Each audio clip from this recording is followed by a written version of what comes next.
Good morning, everybody. It is morning for everyone, pretty much. It's 10 o'clock in the morning, Rapid Shemesh, a little bit rainy outside, a little bit chilly, and it's 3 in the morning in fancy New York, and back home, thank God, because now America's a red country, so who knows when I'll be able to go back there, which, fine, no immediate plans to go back there. Mazel tov to my family. My nephew had a second son, so Shemos tonight, pretty excited. This week's Parsha Shemos. I was pretty excited. I was in Bidud this week. Had to be home for 3 days, 4 days till I got my second negative test.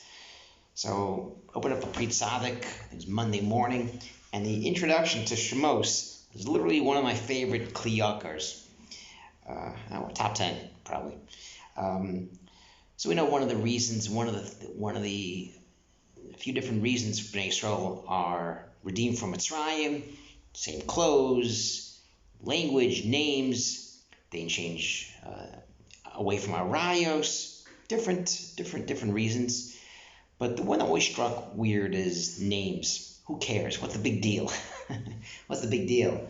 You're Jay, Yudi, Charlie, Chaim. Oh, your name's Chaim. Jewish people have good names. You got out of Mitzrayim. How important is that? Let's really be honest. Isn't it more important to say Shema, get tzedakah, go to shul? It's more important than a name. So the Kli Yakar says that it wasn't just the names in and of themselves that are important, but the fact that they kept the language. That's important, because now they knew what the names meant. And he quotes this. I didn't know this, so I thought it was a Kli Yakar where the names have a tie-in to the Geula. Ruvain, Ro, Reisis, Ani, Ami, Hashem saw us. Shimon, Yishmahash Elkim Kasam. Okay, so I thought, so now it makes sense. So the names are important, but if you have the same language, you understand Hebrew, Lashon Kodesh, you understand the names mean something that have a tie-in to the Geula. It wasn't just a name. It was a name that meant something about Geula. So, okay, fantastic. So fast forward about, 5, 6, 7 years. On Monday, Pri Tzaddik says literally the same thing. He quotes the Medrash Rabbah that names had a tie to the Geula. And he says, Yun Sham Barichos. So I just thought Kli Yakar mentioned two of the names and others. I'm thinking, okay, others. But the Medrash goes through all 12 names, which is something. So I looked it up, and you have Levi, Nischaber Kosh Baruch Hu L'Tzarasam, Tosanet, Levi to join. Hashem joined in the Jews with their tzara. Tochasneh, Nochi B'tzara, Yehuda, Shahodu, Yisachar, Schar Shevudam. They're going to get schar for their work. So all 12 names, it goes through, that is a tie into the Geula. And this is what's important. The Jewish people, not just the names themselves, but the fact that they kept the language, that now there's a meaning for the names that they'll get out of the Geula. And this is something that the Pri Tzaddik goes and said, this is one of the themes about the Parsha. He says in one of the pieces is that each week there's a chiddush that is a certain koach that you get from the Parsha that you take a piece of. It's not just something that was thousands of years ago, but every week there's a certain piece that brings something to the week. And we know that this week is Shovim, starts Shovim. So I knew what Shovim was, that, Shemos, you talk about you're trying to improve Pagam Bris, you're trying to improve your purity, your spirituality, until Meshvatim, Yisro Maktar. I didn't know that the letters stood for the Parshos. Some shtickle of Amarts that way. Shemos, Va'era, Bo, Shach, Yisro Meshvatim, Shovavim. Maybe most people I'm sure knew this, but I didn't know what that stood for.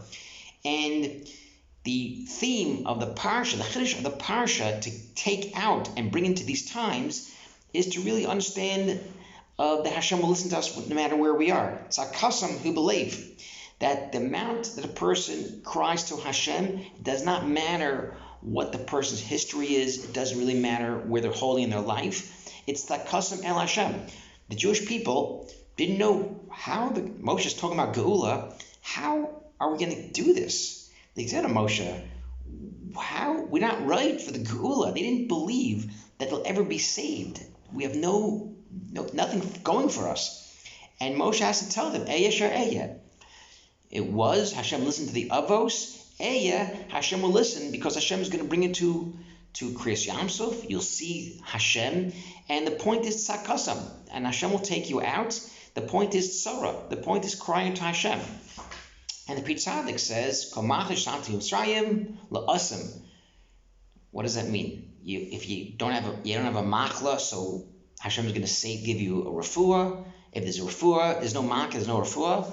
No, the point is that the machla the Jewish people have is unlike any other machla. Hashem puts us in Gula, Hashem puts us in bad places to get something out of it. So other nations, you're in Gullus, other nations have wars, other nations are destroyed. Jewish people go through rough times, not like other nations' rough times. We go through rough times because there's a purpose to get out of it. And the purpose of Gullus and Mitzrayim is to fix these pagam, whether it's pagam bris, whether it's pagam of Lashon Hara, pagam of Sinas Chinam, close one.